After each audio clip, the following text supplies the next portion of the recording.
Hello, this is Matthew Van Prague here to record my final project for the Mathematician's Apology class. I learned a lot from this class, specifically from many of the readings that we did early on in the semester. I constantly reference this, even to my friends at some points, but the text that really struck a chord with me was Francis Sue's Grace in Teaching. I remember reading it the first time. I wasn't in the best headspace about my current stance in college, but it definitely reaffirmed me. It helped me realize that failure isn't the end of the world. You can recover from a really bad failure and you can improve on yourself. And by having some professors, some advisors as these sort of mentor figures, they can help guide you on the path to self-improvement. And that path to self-improvement is really important for you to realize within yourself and for others to realize in you. This is what I wrote a lot of my final essay about with Francis Sue's work and life. I also analyzed his piece, Grace in Teaching, and his other piece, Mathematics and Human Flourishing, that we read both throughout the semester, about how mathematics and really all fields of science are very community-oriented, a lot more than one may initially think. Because really, especially in the 21st century, when everything is ran off technology, this entire class was ran off technology, it's really important to have that communication when you have such instant access to other people. You can talk to them right away, share your findings, and this is really key in a science, any form of science. This is what Dr. Nunez-Reguero talked about with having to talk to other people in your field or even outside of your field. Because how he works in Argentina, he works with various different people with various different careers to work on funding, to work on population control, to work on biodiversity preservation, so many different things that are very important. And he's not an expert in all of them. No one can be expected to be an expert in every single field. But that's why you need to have these important connections with other scientists. This is what Francis Sue had. This is what Dr. Nunez-Reguero had. This is really what every single scientist we've discussed throughout the semester have had. They've had some sort of connection with other people. And yes, it's important to work by yourself and have your own skill set, because you being in charge of your own skill set will lead you to have your own personal knowledge and make you a more marketable figure for the job market. But at the same time, I really think that a lot of being able to work with others is the most important part of being a mathematician. Possibly, I might not say even more important than actual knowledge of the subject, but it is definitely up there.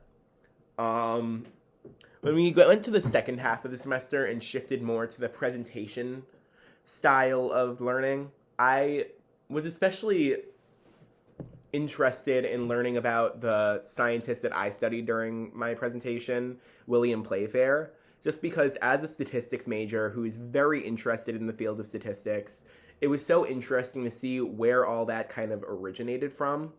Obviously, he didn't invent statistics, but he invented a lot of key things that we still use today. We still use the pie chart, we still use all these different forms of graphs, and all that was just so interesting to see someone put the name to it, put the data to it, and really start it on its path to where it is now. For our other presentation, it was also interesting to learn about the scientist I did for that, whose name currently escapes me. But it was also very interesting because the connection between science and religion, it really is a shaky connection.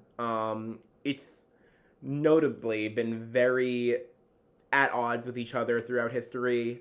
Right to my mind is the Copernican revolution, where there was an entire debate over whether the moon circulated the sun or the earth. And really, it's proof that there is a lot of strife between religion and science. But at the same way, oh, it's George Cantor, that was his name. In the same way, like, there can also be a strong connection between the two. And I think reading about Cantor really proved that for me, because I didn't realize just how much the two can go hand in hand with each other. But Cantor's philosophy on infinity, and how there can be multiple infinities, was very interesting to me. Because that one scientist who rivaled him and said, no, there's only one type of infinity, he kind of equated that to religion automatically, because he believed that if there were different kinds of infinity, then that means there were different kinds of gods, there were different kinds of religious beliefs, and that obviously would fly right in the face of a monotheistic Christianity. And it just kind of interested me how that automatically went against the idea of God, when in my mind, like I said during my presentation, it can also help support the idea of God. The fact that there are these multiple infinities, and the fact that we can't really conceptualize it, but we can, I theorize, kind of like how we can with God himself. If you are a Christian, you don't know he exists for sure, but you have faith that he exists. And in the same way, that's kind of how we understand infinity. We can't see infinity. We don't know infinity. We know it exists. That we think it exists. Like, in our numerical world, obviously we know it exists, because otherwise a lot of our proofs would just fall apart. But we don't actually see it. So in this sort of way, I can kind of see the similarities between Cantor's findings and the Christian religion. Obviously, there were people in mid-1800s Germany that disagreed. But I think that's just what happens a lot of times with huge revolutions.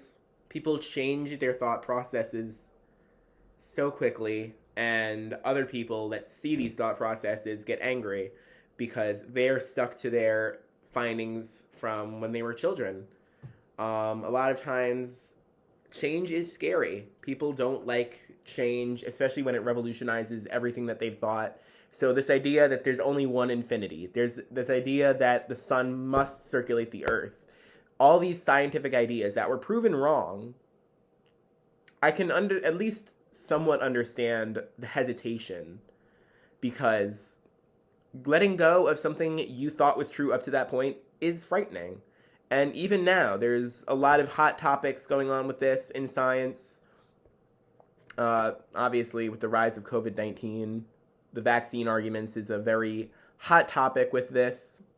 Is it reliable? Is it not? There's a big scientific debate right now. There are many scientific debates right now. Another big one is about global warming, or, first of all, if it should even be called global warming. I've heard that as a debate, or whether it should just be called climate change. Whether climate change is even real in the first place, which, again, scientific data versus what we already know. It's a tricky battle between the two, and trying to find the balance is very difficult. Going back to other people we read / watched, Einstein and Pauling were also very interesting to read. Einstein is the one name that I've actually recognized before that we looked at. I did hear of Pauling, but Einstein I pretty much knew a lot about. But I never actually read one of his works, even if it was very short. I never read one of his works, so seeing his language was very interesting, seeing how he interacts with others. You also have this idea of Einstein and many other of these famous scientists, that they were loner figures. They didn't really work in collaboration with others, but as I mentioned earlier in the video, that collaboration with others is important. It's very important in being a successful scientist, because then you can share your findings, and how are you going to be a successful scientist if you don't have anyone to share your findings to? So I think Einstein, really reading about his ideas on the nuclear warfare were also very interesting, because you typically see Einstein as this kind of, no offense, nerdy guy who just knows one thing. No, he doesn't know one thing. he knows things, but he doesn't seem like the social type. He doesn't really seem to get involved in political ideas. And so watching him get directly involved in the political chaos at the time that was nuclear warfare was very interesting to read about. Obviously, I like definitely agreed with a lot of what he was saying.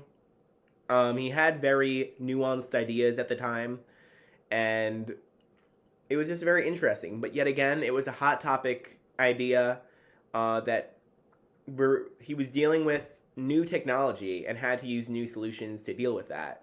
That obviously flew in the face of older solutions that had been used up to that time. So now, how will I use the information I've learned from this class moving forward in my career as a statistician? I really look back on our talk with Dr. Nunez Reguero about because he was probably the scientist we read/discussed that most directly dealt with my field. He deals with big data. I remember I actually talked, not directly to him, but through Dr. Hiller, we had a Zoom meeting with him in one of my other classes with this professor. So it was interesting to talk to him again and see his direct impact on like big data statistics of biodiversity in South America. And he just reminded me the importance of collaboration in the mathematics field, in any type of scientific field, any STEM field really. He really emphasized that form of collaboration. And moving forward, I'm definitely going to be rereading that Francis Sue text multiple times. Whenever I feel as if I have a bad grade in something or as if I failed, I realize that this guy is a very well-renowned, infamous, in a good way, infamous scientist, combinatorics, game theory, very knowledgeable, has published many findings, and even he felt like myself at one point. Whenever I fail, he failed. We all fail. It's just the human nature, and as long as we're offered some sort of grace, like he mentions, then we should be able to recover. And that's really a main thing I'm going to be taking moving forward in my life. Really, the talk with Dr. Nunez Reguero helped a lot too, because kind of clarified what exactly I want to do with my statistics degree. Not entirely, but a little bit. And honestly, if there's a little bit, then that helps a mile anyway. Thank you so much for watching, and I hope you have a great winter break.